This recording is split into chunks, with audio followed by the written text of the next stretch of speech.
On Saying Please by Alfred George Gardiner. Alfred George Gardiner was born at Chelmsford in Essex in 1865.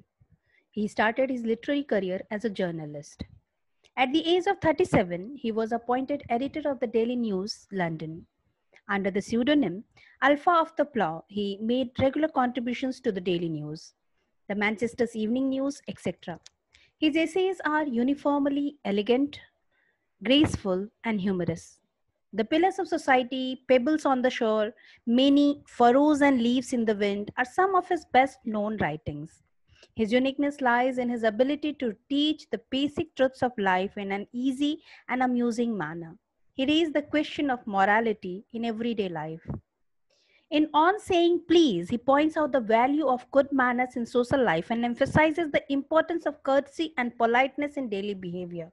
He shows how polite speech and manners sweeten the atmosphere around and how discourtesy and ill manners spoil or pollute it.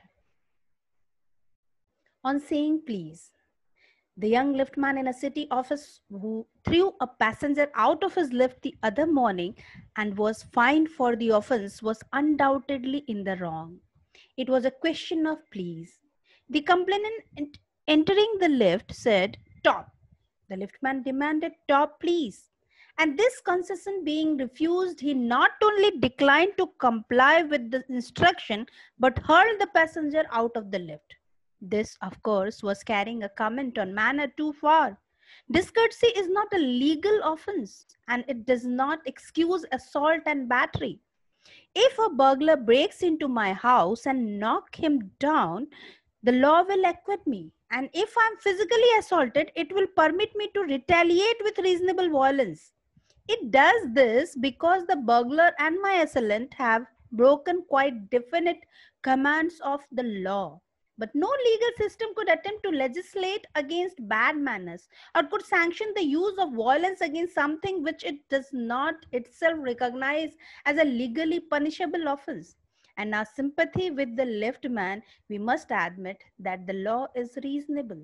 It would never do if we were at liberty to box people's ears because we did not like their behavior or the tone of their voices or the scowl on their faces. Our fists would never be idle and the gutters of the city would run with blood all day. So, very humorously, the author has said here that, yes, of course, that's a law that if someone hurts you either physically or some way it just gets into your privacy, you are allowed to just use your physical retaliation against that thing. While if someone is not showing you the respect or not using please or such sort of courtesy with you, that doesn't mean that you can box him in the ear. Or if it is allowed and if it is made legal, then in that case, as the author is telling, that the whole gutters of the city would run with blood all day. I may be as uncivil as I may please, and the law will protect me against violent retaliation. I may be haughty or boorish, and there is no penalty to pay except the penalty of being written down an ill mannered fellow. The law does not compel me to say please or to attune my voice to other people's sensibilities any more than it says that I shall not wax my mustache or dye my hair or wear ringlets down my back. It does not recognize the laceration of our feelings as a case for compensation. There is no allowance for moral and intellectual damages in these matters. So yes, if someone is rude to us, if someone is showing such sort of proud to us, that doesn't mean that we are going to hurt that person or going to punish that person for that thing. If someone is not saying please, or for the teachers, if the students are not wishing us good morning or something, it's a courtesy. But if they are not doing, there is no sort of punishment given. Yes, we can consider them as a kind of ill-mannered fellow, but there is no law to punish them or to compel them to do so. This does not mean that the damages are negligible. It is probable that the left man was much more acutely hurt by what he regarded as a slur upon his social standing than he would have been if he had a kick on the shins, for which he could have got a legal redress. The pain of a kick on the shins soon passes away, but the pain of a wound to our self respect or our vanity may poison a whole day. I can imagine that liftman denied the relief of throwing the author out of his wound of the lift, brooding over the insult by the hour, and visiting his wife in the evening as the only way of restoring his equilibrium. For there are a few things more catching than bad temper and bad manners. When Sir Anthony Absolute bullied Captain Absolute, the latter went out and bullied his man. Fag, whereupon Fag went out downstairs and kicked the pace boy. Probably the man who said top to the lift man was really only getting back on his employer who had not said good morning to him because he himself had been henpecked at breakfast by his wife, to whom the cook had been insolent because the housemaid had answered her back. We infect the world with her ill humors.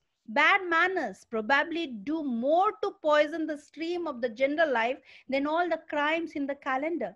For one wife who gets a black eye from an otherwise good natured husband, there are 100 who live a life of martyrdom under the shadow of a morose temper.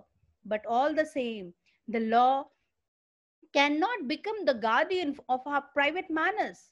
No decalogue could cover the vast area of offenses, and no code could administer a law which governed our social civilities, our speech, the tilt of our eyebrows, and all our moods and manners. So here the author has actually shown the chain of the reaction, like which is built when the lift man had actually used that sort of he hurled the passenger when he didn't say him please. So it might be possible that he had an argument with his wife, and when he went entered there, he just did the same. That sort of mood was there, and he used the same mood. His self-respect was hurt more when the uh, intruder didn't say please to him. Similarly, he's telling that it will again give after effects, like now this person who had got hurt, he will do the same kind of hurt to some other person who will meet. So this chain reaction keeps on moving, and there is no rule to just stop this thing. But though we are bound to endorse the verdict against the left man, most people will have a certain sympathy with him. While it is true that there is no law that compels us to say please, there is a social practice much older and much more sacred than any law which enjoins us to be civil. And the first requirement of civility is that we should acknowledge a service. Please and thank you are the small chains with which we pay our ways as social beings. They are the little courtesies by which we keep the machine of life oiled and running sweetly. They put our intercourse upon the basis of a friendly cooperation, an easy give and take, instead of on the basis of superiors dictating to inferiors. It is a very vulgar mind that would wish to command where he can have the service for asking, and have it with willingness and good feeling instead of resentment. I should like to feature in connection my friend, the polite conductor. By this discriminating title, I do not intend to suggest a rebuke to conductors generally. On the contrary, I am disposed to think that there are few classes of men who come through the ordeal of a very trying calling better than bus conductors do. Here and there, you will meet an unpleasant specimen who regards the passengers as his natural enemies, as creatures whose chief purpose on the bus is to cheat him, and who can only be kept reasonably honest by a loud voice and an aggressive manner.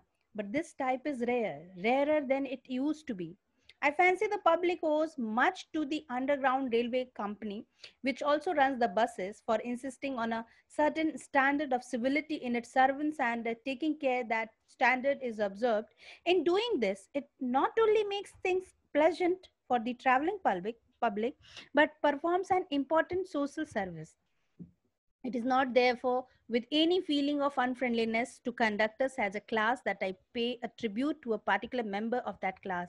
I first became conscious of his existence one day when I jumped onto a bus and found that I had left home without any money in my pocket. Everyone has had the experience and knows the feeling, the mixed feeling which the discovery arouses. You are annoyed because you look like a fool at the best and like a knave at the worst. You would not be at all surprised if the conductor eyed you coldly as much as you to say, yes, I know that stale old trick. Now then, off you get. And even if the conductor is a good fellow and lets you down easily, you are faced with necessity of going back and the inconvenience perhaps of missing your train or your engagement. Having searched my pockets in vain for stray coppers and having found I was utterly penniless, I told the conductor with as honest a face as I could assume that I couldn't pay the fare and must go back for money. Oh, you needn't get off. That's all right, said he. All right, said I, but I haven't a copper on me. Oh, I will book you through, he replied. Where do you want to go? And he handled his bundle of tickets with the air of a man who was prepared to give me a ticket for anywhere from the bank to Hong Kong.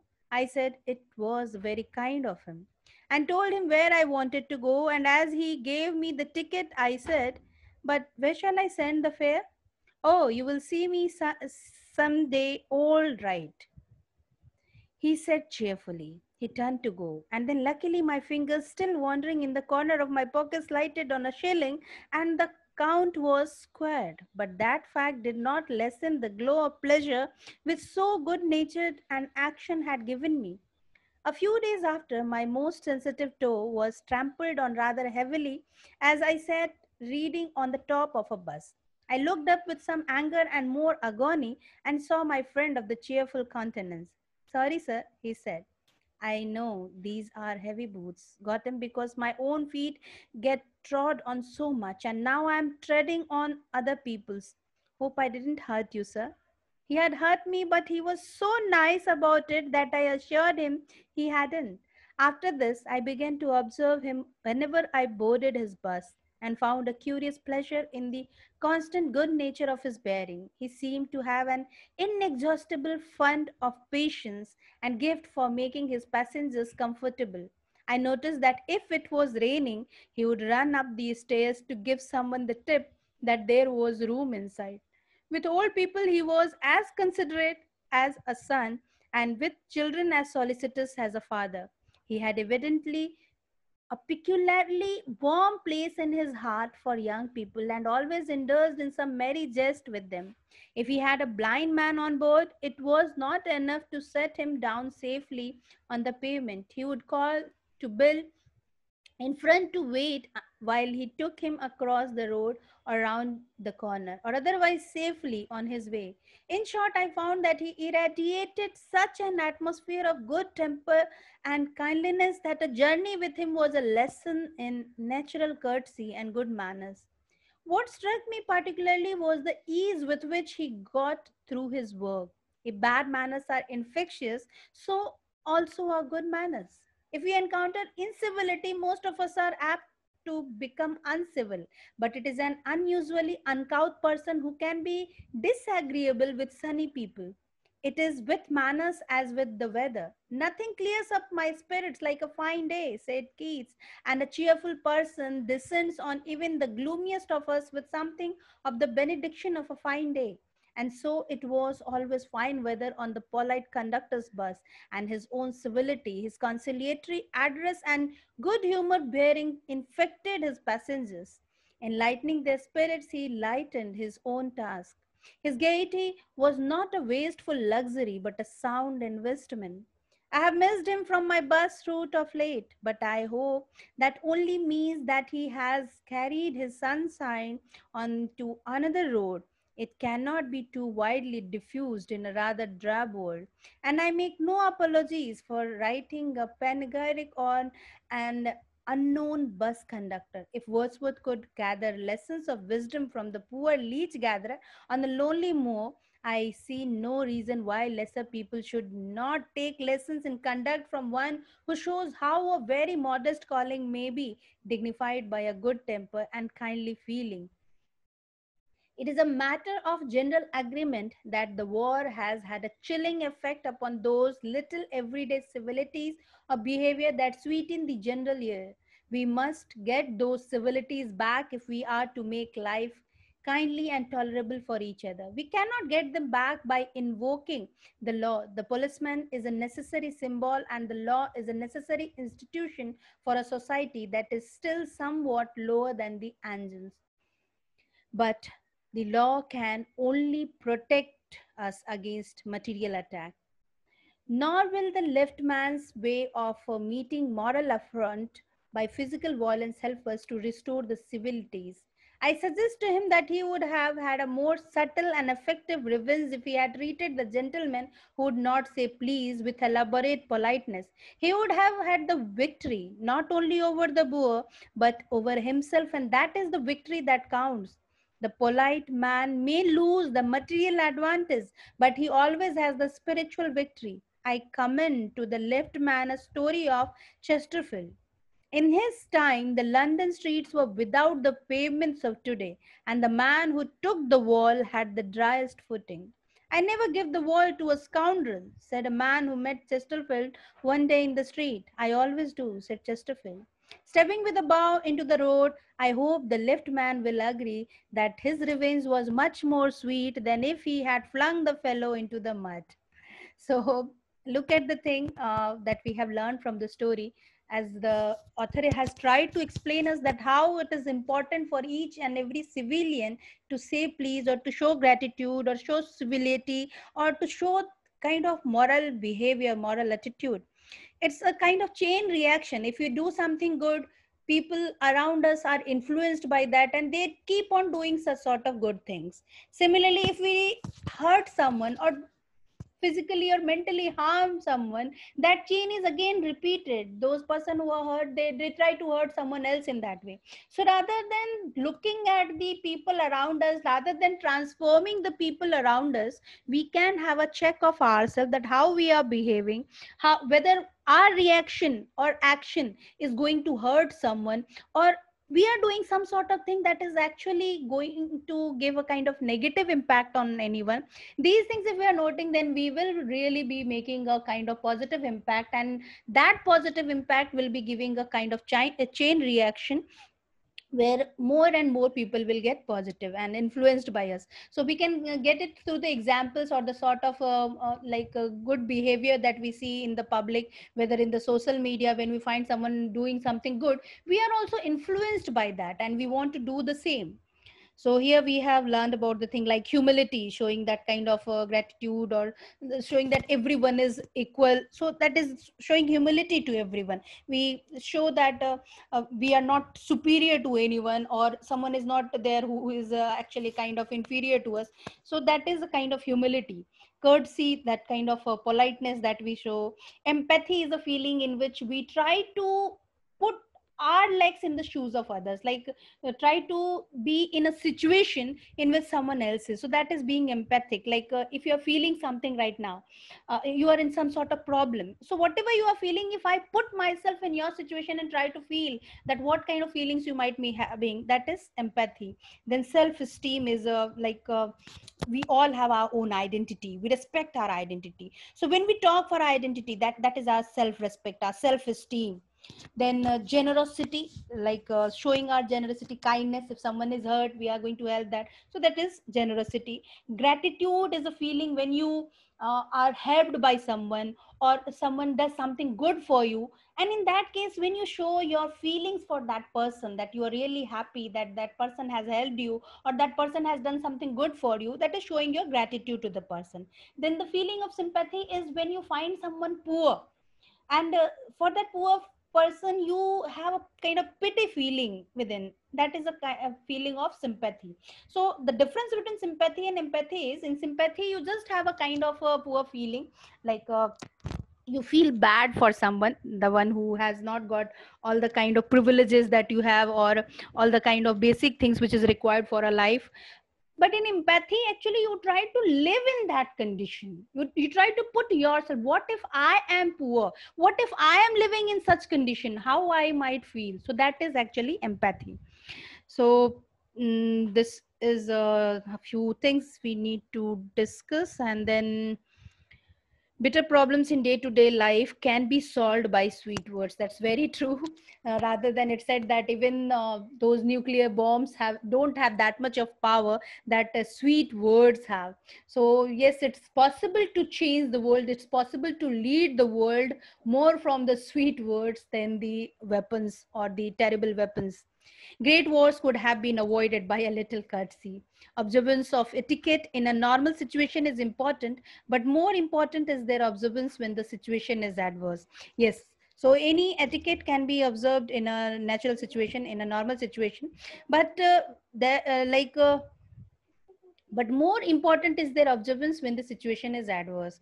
So as it is said that you are able to know about your friends or relatives more, or the one who are close to you in your adverse situation. So the observance, you are observing the people in a better way. In that time you are able to realize that really which kind of people are there who are really around you, really close to you when you are in a adverse, in a kind of a problematic situation.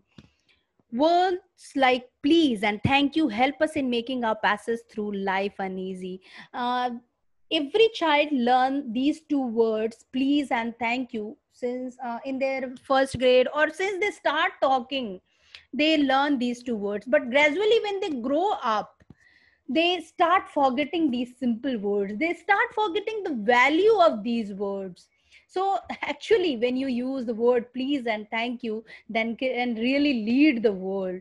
They are so pleasing. You can say that they are the most beautiful words of the world, most lovely words of the world, which can make more and more friends. And yes, of course, it can save you from making more and more enemies. Then the law permits anybody to use violence if another person is discourteous. Actually the law doesn't permit anybody to use violence. And so here this was just true and false question. We interacted about this, and then select the most appropriate which suggests the theme of the essay. So let's see what are the themes given. The essay tells us about courtesy, civility, morality, responsibility, and control. Yes, that is the one theme, central idea of this whole context that we have read. The essay explores the difficulties that can be incurred by an individual when dealing with the public. Actually, it doesn't explore that part of the thing that much. One can keep one's peace of mind without having to lower themselves to the level of the perceived offender. Yes, very good. We have to keep our peace of mind, as it was suggested for the liftman. He could have uh, like said something else rather than that. He should have tried to make that person understand that how he has felt insulted when the person didn't use the word please. Rather than just hitting him or hurling him over there, he could have done something else. As he said, the author said he could have uh, thrown him in the mud, or he could have made him fall in the mud. Then people with low self-esteem are generally difficult to work with, and they look down upon others to get a feeling of superiority. This is actually correct, but that is not the theme of this whole essay. The people who have self-esteem, low self-esteem, these kind of people actually are feeling all the time inferior or superior when they find the people uh, not compatible to them, or the people who are not as equipped as them, they feel themselves as superior. Similarly, when they are in the people who are more knowledgeable, more advanced than them, those cases they feel that they are inferior. So that sort of feeling is there with these kind of people. Then write the impact of good temper and kindliness on the society in the light of the good mannered conductor. A modest calling can be made dignified by good temper and kindly feeling.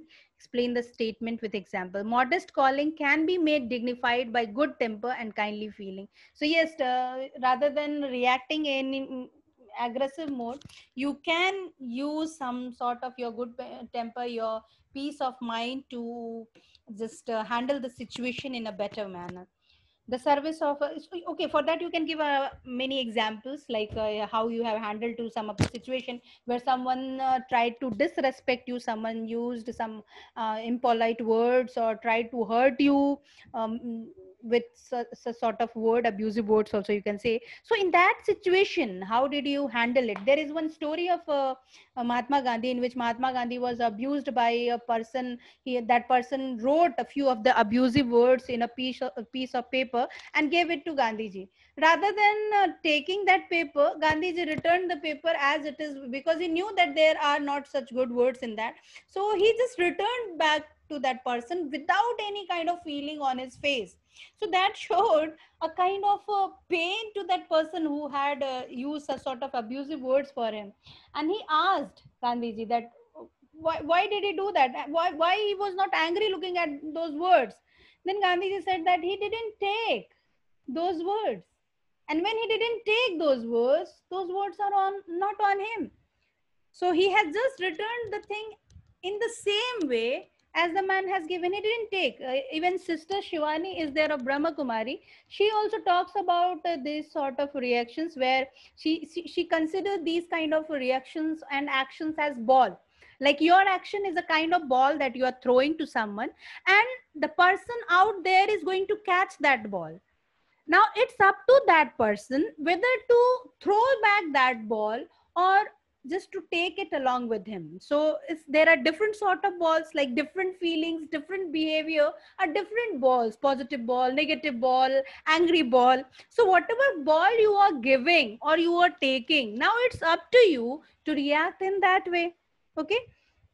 The service of the police is necessary for the implementation of law in our society. Do you think you require this service for good social environment? So here the author has himself answered, if we make it a kind of a legal thing where it will be allowed for the people to hit back when someone abuses you, then it will be a kind of yes, bloodbath everywhere. So we do need to think about this. Rather than making it compulsory in that way, we can train our kids from the beginning that how they should use these words of courtesy or humility or generosity.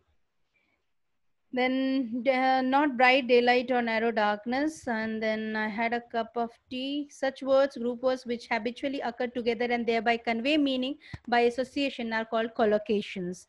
A collocation is a combination of words in a language that often go together. So you see, committed the crime in broad light, not bright light or narrow darkness. So look at the word, they are used together: broad daylight. Then had a cup of strong tea. So we have used strong tea instead of rich tea. Train is coming, not quick train. So those words which are used together and generally used together, they are called collocations. So which word go together? Like we always use strong tea or train coming. Then some of the collocative words are there, like regular, what it will be, regular exercise you can say. Then midday meal can be there. Then key concept can be there. Okay. Then fast animal. Okay. Try hard. Then richly decorated you can say. Then free mind or free time can be there. Then traffic jam, yes, traffic jam will be there. Then social justice and wild animal, or along with wild we can use anything. No, wild animal only will be there. Okay.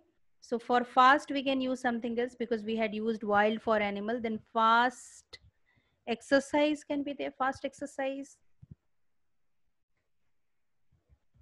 Okay. Now here we have some other collocations like big mistake, big surprise, or what else you can use along with big, like mm, a big building or a big building, big man, no, big brother you can say, or big big wire, big rod, big grill, big gate, big door. Now for well, actually well dressed or well decorated or well advanced or well prepared. So mostly participles we use along with well. Participles are the third form of the verb, like well written, well formed. So these are the third form of the verb. V1 is the root form of the verb, V2 is past form, and V3 is past participle form. So generally we use past participle form of the verb along with well. Then we have sometimes while using a word in a sentence, we have to change its word class. We can make several more words from the root word. We can make several new words from the root verb. I asked Sumit to Sharpen my pencil for me. You see, sharp word can be used as sharpen my pencil. I asked Sumit to sharpen my pencil. Okay. Now Lena was eating a very crunchy apple and obviously enjoying it. This picture looks colorful. I am afraid that your behavior is just not acceptable. I like my elder brother. He is very helpful. So look how we have used the suffixes in these words to make, to just let it go with the sentence. Now look at the word like absence is our word. So verb will be what? He is, the he, adjective will be absent and adverb will be absently. What can be the verb? He is absented. Then alarm is the noun, and for it alarm only is the verb as well. Adjective alarming, adverb is alarmingly. Noun attraction. So what will be the verb form? Attract. Adjective will be attractive and adverb will be attractively. Okay, we will just add ly over there. Then enable. Enable is the verb. Enabled can be the adjective form, and there cannot be any adverb form of that. Admire, adjective will be admirable, adverb will be admirably, and noun can be admiration. For agree, agreement can be the verb. Okay, and agreed can be the adjective, past participle form, and okay, we won't use any adverb form of that. Okay, so applicable, noun form will be application, verb will be apply, and adverb can be applicably. Then for here verb will be avoid, and adjective can be avoided. Okay, then differ, difference can be the noun, adjective can be differed, and differently, adverb can be differently. Then we have some appropriate expression and words which you have to use while facing an interview. Okay, so when you are giving an interview, what kind of questions you will be asking, like just to enter, like may I come in, may I sit, I disagree or I agree. Then legal offense and a moral offense. So legal offense, as it is said, burglary, and moral offense, rude behavior. Similarly, legal offense can be like someone has hit you, so that is legal offense. But moral offense, someone has used abusive language for you. Then legal offense again can be, other than burglary, you can say kidnapping is again a legal offense. And moral offense will be if someone has not shown gratitude to you. Then brutish or haughty behavior of someone is a moral offense. Then find out the meaning of the following phrases, like give and take, a black eye, a lower than the angels, then knock someone down. So give and take is just whatever you give, that you are taking. So whatever sow that you reap. A black eye is actually when you hurt someone, and that makes a black eye. Then lower than the angels, like you feel very low, you feel less respected. Then knock someone down, hit someone.